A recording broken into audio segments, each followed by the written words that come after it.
this is very interesting chart. We are talking here about the rectification between Leo and Virgo. This is the chart of the American businessman of the Armenian origin. This is the Demos Shakarian, and this ascendant is just at the border. So we will try to decide, is it Leo or is it Virgo?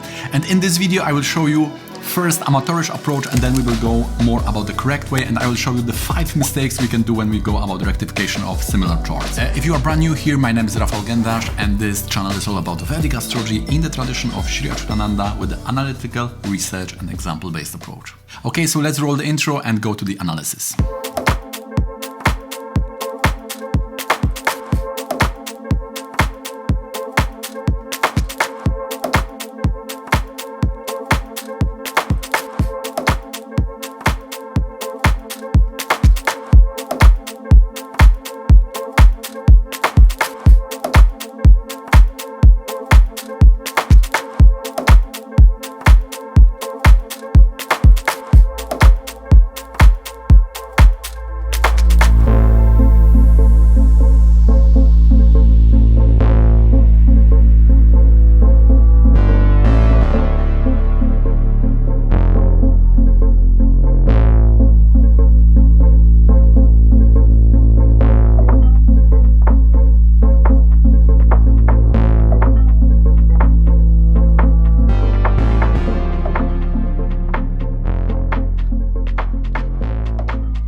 Okay, so we know that this person has first started with the family business, which was about the dairy, so the milk, cheese and so on, and this was the family business, and in one point of time that was the most successful business in whole country. But later on the person started another type of business, which was the Full Gospel Business Men Fellowship International, so a big name, and this is all about the Christianity and religious approach with that evangelic nature, mission nature and so on. But what's interesting is also kind of business for him. So we will try to analyze which Leo or Virgo reflects this better. And we also know that he was the subject of the book by John and Elizabeth Sherrill in 1975. The Happiest People on the Earth was the name of the book. So his biography was quite interesting. Okay, so we know that our recorded time is rarely accurate. So every good astrologer, before analyzing the chart, first rectify at least the navamsha, because as Sharavali says, without these vargas we cannot even make a step in the proper predictions. Especially when it comes to timings, the Shastra are saying that we have to depend on the vargas,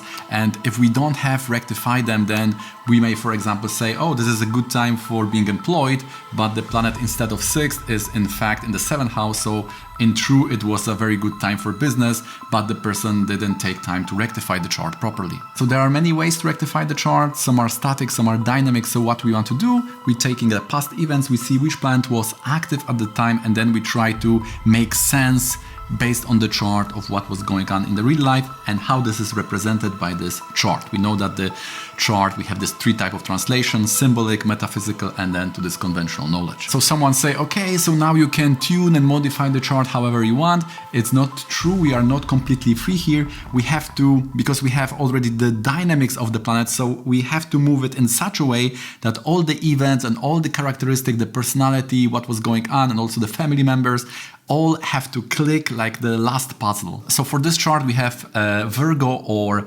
Leo, and the navamsha will also change. So we can use the navamsha because it's on the border also to help us to understand what's going on. In this particular case, dashamsa will be the same, the Taurus ascendant for the last 3 degrees of Leo and 1st degree of Virgo. So the dashamsa is not changing. This is very interesting, but I will tell you anyway how we can use dashamsa even if it's not changing based on the Rashi which is changing. So as I said, there are many ways to go about rectification. I would say that we have a static and dynamic, and we have also something I call static.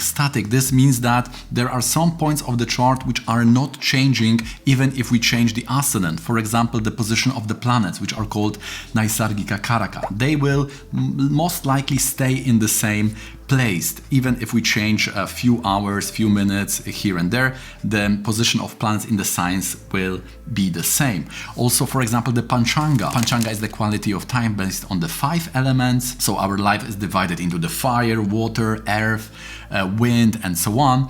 and each element has some meaning. For example, when we talk about the water, this is our relation, interaction with the people we have.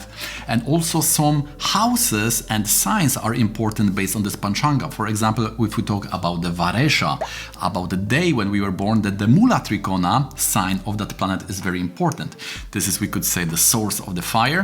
And similarly for the Titi, we have also the house, which is very important, and also the sign, which is very important. For example, we know that for Chaturdashi, the 7th house is central. For Amavasya, which is the new moon, the 10th house is central. So if we know when the person was born, and this is not depending on that changing ascendant. So this is very static points. So this static, these points which are in the same places, no matter where is the ascendant, they are very important when it comes to rectification, because we need to have some reference point which is not changing, and then we can see how these not changing points are placed for these changing ascendant to make a choice what makes more sense based on the real events in person's life.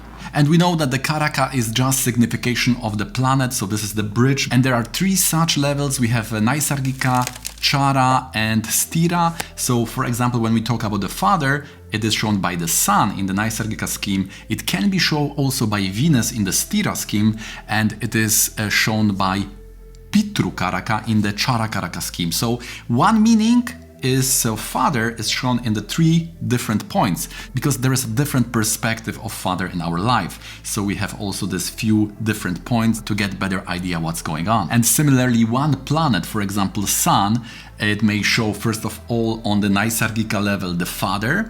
It may show also the lordship. So for example, if sun is the 7th lord, it will show relationship. And also on the Chara Karaka level, if the sun will be Amatya Karaka, it will also show the career life on the soul level. So one planet can show 3 meanings, and also one meaning can be shown by 3 planets. Therefore, the Vedic astrology is quite complex, but it's very good because also the life. So when it comes to the static point, we can depend on the lordship. We have also the karaka, we have arudha. Arudha is very important because it's very good when it comes to this categorization, yes and no, these binary answers we were talking also in the last thing. And also we can depend on the vargas, the navamsha and dashamsa are there, and also the dashas are also very important. So sometimes one ascendant will show something, the other will show also confirm something else, but we need to weigh these 2 options and find such ascendant which will explain all the events in person's life. So there must be 100% of fitting, then we know that this ascendant is correct. So when it comes to events, we don't have here a lot. We know that there was a marriage at 33 years of age, so this was in Jupiter moon. We can also think it could be Jupiter Mars, because in that exact year the dasha is changing from Jupiter moon to Jupiter Mars. And also we have the time of demise, 23 July 93. So that was the dasha of Venus Saturn. So we will try to see how this Venus Saturn is going on. So we have the 5 mistakes we'll be talking about. The first one is ignoring the broad look on the chart. The second one is ignoring the degrees at the borders. Third one is depending only on the lordships in the Rasi chart. The fourth one is the being fixed on the one event and one dasha, which can misguide us. And the fifth one is about the ignoring the vargas when it comes to rectification. Okay, so the first one, the broad look of the chart. What I mean here, I must say that this was and is a lot of time my mistake, because I have this Rahu on the lagna, so people who are Virgo Rahu, they are paying attention to these trees, they are not seeing the forest. So these people have to compensate this trait by strong reminders that we have to a little bit zoom out and see what's going on from the bigger perspective. So for example, we may have a chart when there are some kind of dominating yogas, which will make the process much more easy, because when we have some kind of very important yogas like Kalamrita or Kalasarpa or Graha Malika yogas or some kind of Parivartana, this will show, these are like a fire in the house. Hey, look at me, there is something important going on. And then just by this one point, we can finalize, we can complete the rectifications from this point. The second point will be about the dashas. There are some kind of yogas and some position of the planets which are showing us that some dasha is more important than the other. So for example, first, if we have this look on the chart, then we can say, oh, here is this Vimshotri from the moon, and here is the Kshema Vimshotri working. Like in this chart, if we take Virgo, moon will be in the 6th, so the Kshema dasha is working.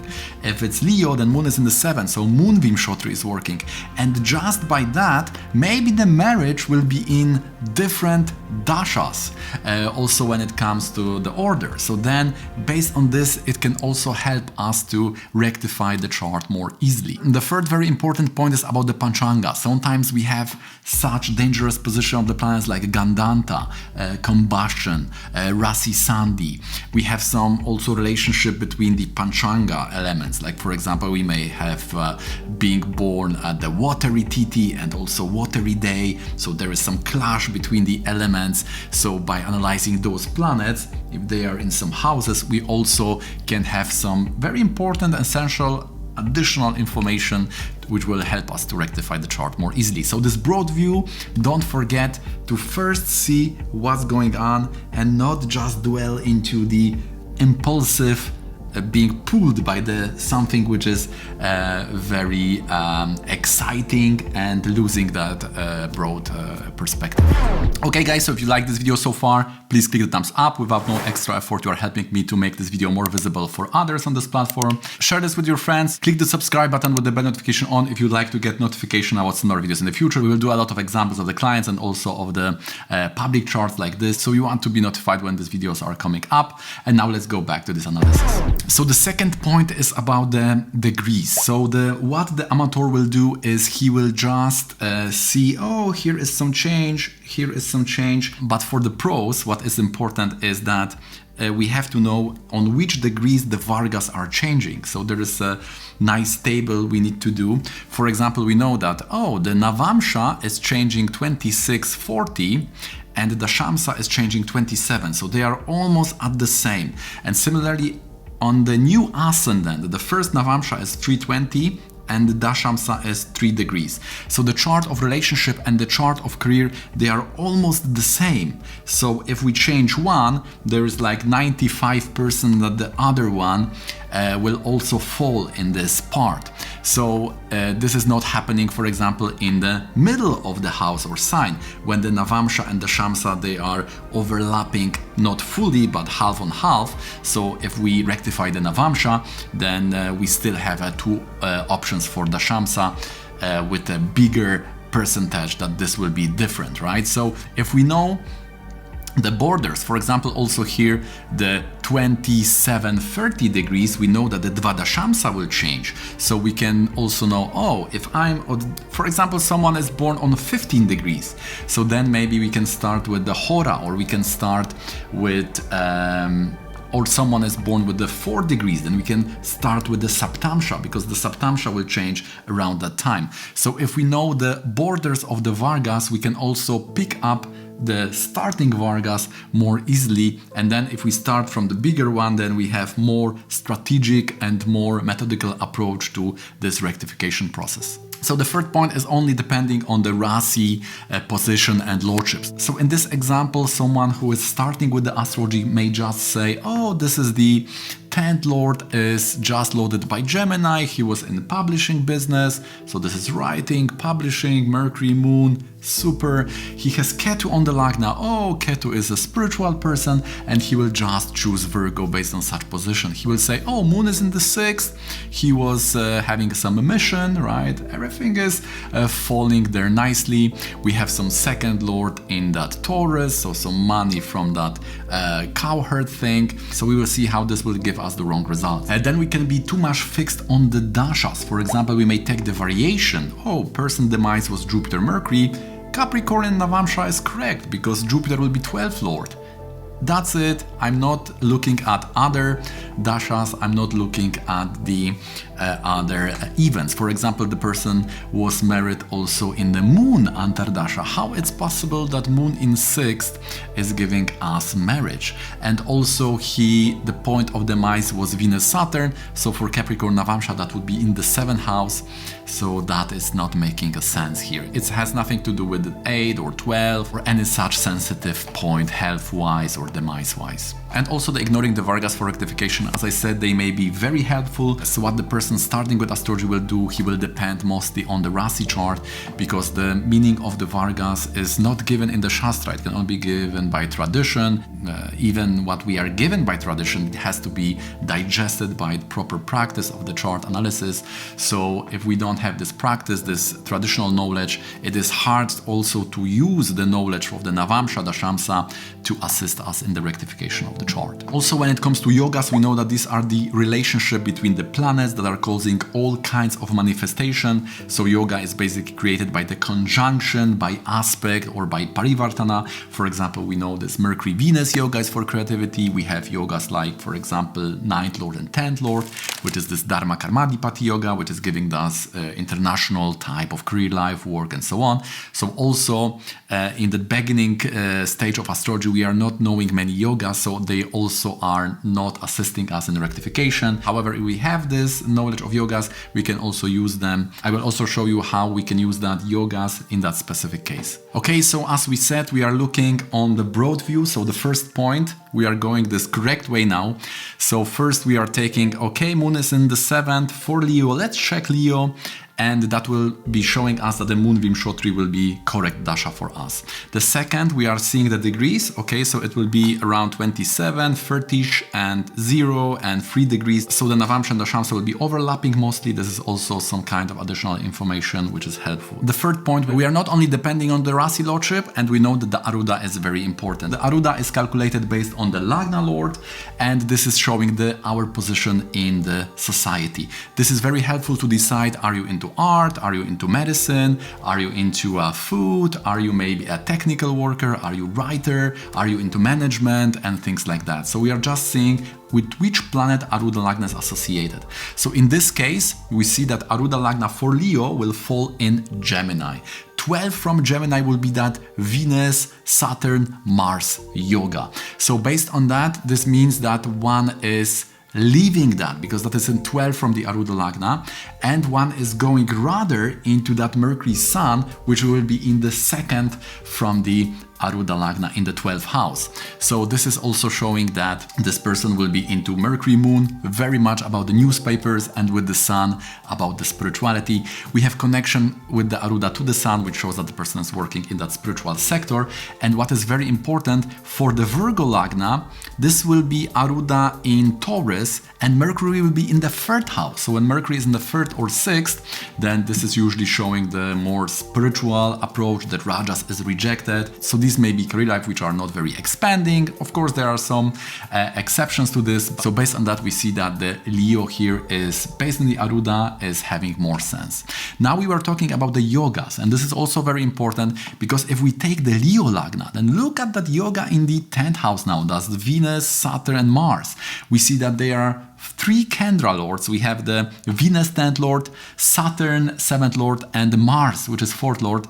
And what we need to make that fantastic combination which is giving us success, we need the Trikona lord. And here the Mars 9th lord, which is the yoga karaka for Leo, both 4th lord and 9th lord is joining that. So this Mars, this Trikona lord with 3 Kendra lords, is making that combination of planets in 10th house very, very powerful. Whilst if we take the Gemini lagna, the Mars for Gemini and Virgo ascendant is the worst planet, we can say. So the Mars would make everything much, much worse. This will be not so good combination. So we were talking about the dashas. We know that the person was married in the moon antardasha. Now, if we see the Rashi, then the moon is the 12th lord in the 7th for Leo. This is very good candidate, and this is very strong argument, because for a Virgo, we have moon in 6th. If we take the Navamsha, moon makes sense, 7th lord for Capricorn, but for Sagittarius, the moon will be also with the 7th lord. And what is more important, it was Jupiter Mahadasha. So for Capricorn, this aspects the lagna, but it doesn't have really argala. But when we talk about the Sagittarius lagna, then the Jupiter is the lagna lord. Also, a very strong argument is that the time of demise, it was a Venus-Saturn dasha. Someone can say, okay, in the variation, we are just taking variation, but for health, still the moon Vimshotri is very, very strong dasha. So we say that Venus and Saturn for Sagittarius lagna would be in 8th house, aspecting by sign aspects the 12th house of the mice. So the time of the mice in a Venus-Saturn much more sense in the Sagittarius lagna. In fact, we cannot justify it in the 7th house for Capricorn. So this is also the argument for the Leo lagna. And the yogas are also very important. For a person who is working with cows or dairy, the Jaimini Sutra says Sun, Jupiter is very important. Here we have Sagittarius lagna, 10th house will be Jupiter, and the Rahu, which is 10th lord, will be the Sun. So Rahu is connecting these Sun and Jupiter, giving the yogas, which is showing the wealth coming from dairy or cows and so on. And the 10th lord Mercury will be in the 3rd house with the moon, which will show this newspapers, magazines and so on. And with the Ketu is showing that spiritual direction of this business. Also the Mercury moon is very good for business. It is showing this Vaishya type of Varna or class. The last point, we cannot forget the dashamsa chart.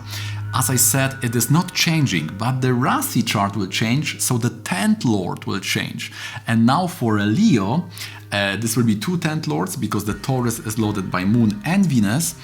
So if we take the Moon, it will be in the 2nd house in the chart, in the dashamsa. Now 2nd, 6th and 10th are about the administration. So the person was very good when it comes to event management, administration. So that was his whole career. The Venus in 3rd house will also support the business. We have 7th house stronger, which is supporting the business. And Jupiter Ketu in the 2nd house is showing that kind of spiritual related business, the communities, the preaching and so on. So the dashamsa makes very much sense, but the Leo Rashi is adding that additional information of the 10th lord in the 2nd house showing the administration. If you'd like me to help you with your chart analysis to find out what are the main yogas, main challenges in your chart and how they are reflecting on your health, relationship and career life, just hit me up in the email below and we can schedule the consultation for you. Okay, that's gonna be it from me. Thanks a lot for watching till the end. Let me know in the comments which point resonates with you the most. If you found any value in this video, please let me know by hitting the like button, subscribe for more and see you in the next one.